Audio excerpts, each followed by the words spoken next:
ao atendrombohitra ziona, tendrombohitra masina, anasananao indray aharitra hatramin'ny farany.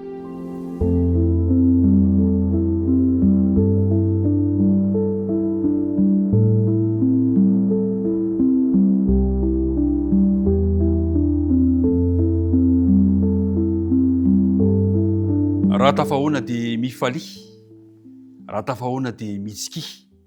Izany fifaliana sikitsiky izany no anolorako ny arahaba anao sy ny ankonanao amin'ny toerana maro samihafa izay misy anao ampanarahana ity dinidinika iarahantsika manao ity.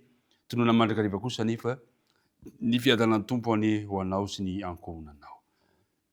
Iaraka hivavaka isika ankehitriny. Andriamanitra rainay any an-danitro, misaotranao indray izay fa tafahoana amin'ny alalan'izao fandaharana mahafinaritra anay izao. Andinika ny teninao izahay koa mangataka ny famelan-keloka, mangataka ny fanadiovanao. Aoka ny faneno masina mba mitoeranao ty anatinay, azahoanay mahatakatra tsara izay tianao ambara amin'ny tsirairay avy, dia mitahery reto mpiara-midinika amiko reto amin'ny anaran'i Jesosy. Amen. Ao an-tendrombohitra ziona, ilay tendrombohitra masina. Ity lesika androany ity, ty dindinika ity, ny Salamo 5:7 dia maneho fa ny tendrombohitra ziona dia tendrombohitra tandidony seza fiandrianan'Andriamanitra, tendrombohitra ziona, tendrombohitra masina. Hitantsika amin'ny bokin'ny Apokalipsy 4:10, ireo vahoakan'Andriamanitra izay mitsangana eo tendrombohitra ziona. Ao amin'ny Salamo 2 moa, ity tendrombohitra ziona ity dia izao no anambarany azy. Salamo 2 ka ny 9:1. Salamo 2:9 manao hoe: izaho kosa efa nanendry ny mpanjakako tambony ziona, tendrombohitra masina. Teo andrefany tanàna Jerosalema fahiny no nisy ny tendrombohitra ziona tany am-boalohany. Ary no iverina fa teo no nitoerany seza fiandrianan'Andriamanitra na ny fanatrehany teo amin'ny ivon'ny vahoakany. Taty aoriana ihany koa dia natsoina koa hoe ziona ny tendrombohitra nisy ny tempoly, izay teo tendrombohitra Moria.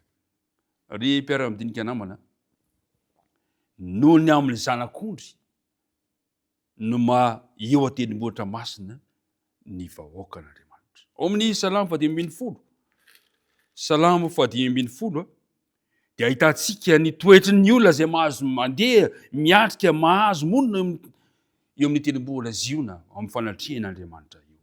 Izao no voalaza amin'ny andininy Salamo 5:10 manao hoe: Jehovah, iza no hitoetra ao an-tabernakelinao, iza no honina ao tendrombohitra ao masina.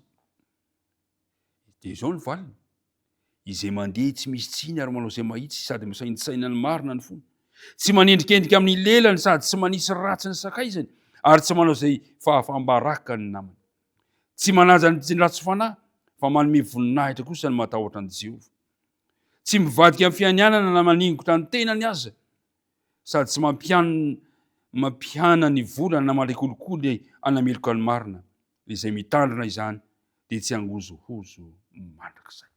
Zany no toetra ny vahoakan'Andriamanitra izay miendrika ny eo amin'ilay tendrombohitra ziona, ilay tendrombohitra masina, marina, tsy mandainga, tsy manendrikendrika, matahotra an'Andriamanitra. Amin'ny Salamo 4:20 dia izao koa ny fanambarany.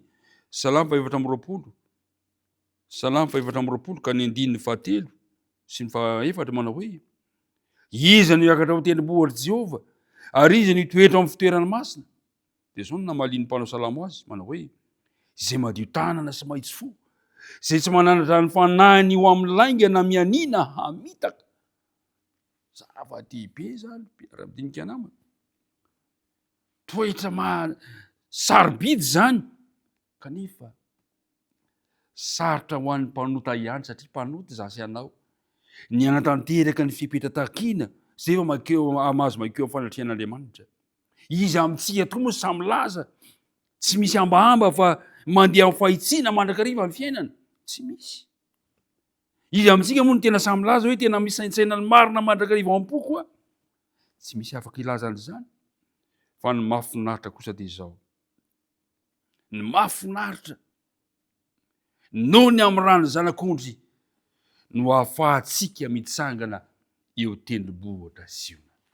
Tsy misy ezak'olombelona, tsy misy na dia ray aza, fa noho ny amin'ny Jesosy Kristy, noho ny amin'ny Jesosy Kristy irery ihany no ahafahantsika mijoro, no ahafahantsika makeo, noho ny fahasoavan'i Kristy no ahafahantsika makeo. Zany voalaza amin'ny bokin'ny Hébreo 10, ny 9 sy ny 20. Eo noho ny amin'ny ran'i Jesosy no ahafahantsika miditra eo amin'ilay fitoerana masina any an-danitra. Ny dindikantsika androany zany dia zao, nampafantatra antsika fa misy toetra izay tokony ho ananantsika makeo amin'ilay tendrombohitra masina, makeo amin'ilay Jerosalema vaovao.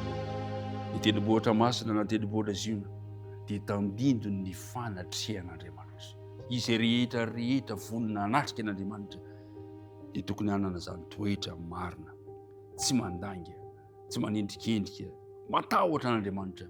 Fa tsy vitanao anefa zany, fa mila mandrakariva, miantoraka eo amin'i Jesosy isika, ilay zanak'ondry, izy irery ihany, makeo amin'ilay fahasoavana tonga nofo isika, dia azontsika ataony manatona an'Andriamanitra. Ary mpiara-midinika namana, aza matahotra ary manatona an'Andriamanitra amin'izao toerana misy anao izao, satria ny fahasoavan'i Kristy ny famonjena antsika tsirairay avy. Ny vavaka risika raha io teo eo amin'ny tendrombohitra ao masina izahay, te hanatrika anao izahay, kanefa fantatrao ny fahalemenay, fantatrao ny mahampanotatsy mendrika anay, fa kosa noho ny amin'ny rano zanak'ondry, noho ny amin'ny zanakao, noho ny fahasoavany, dia samy manatona anao izahay, tsy misalasala. Izy ilay mpamonjy anay, izy ilay tomponay, koa ampio izahay hiantoraka amin'ny isan'andro. Dia mitahihany kio reto mpiara-midinika amiko reto, mba handray an Jesosy ho fahasoavana, ary handray an Jesosy ho tompo sy mpamonjy ny fiainana. Apetraka ampelantananao ary izay mahasoa anay rehetra, apetraka ampelantananao ny fiainanay. Ny vavaka tononona sy angatana amin'ny anarana Jesosy irery ihany. Amen.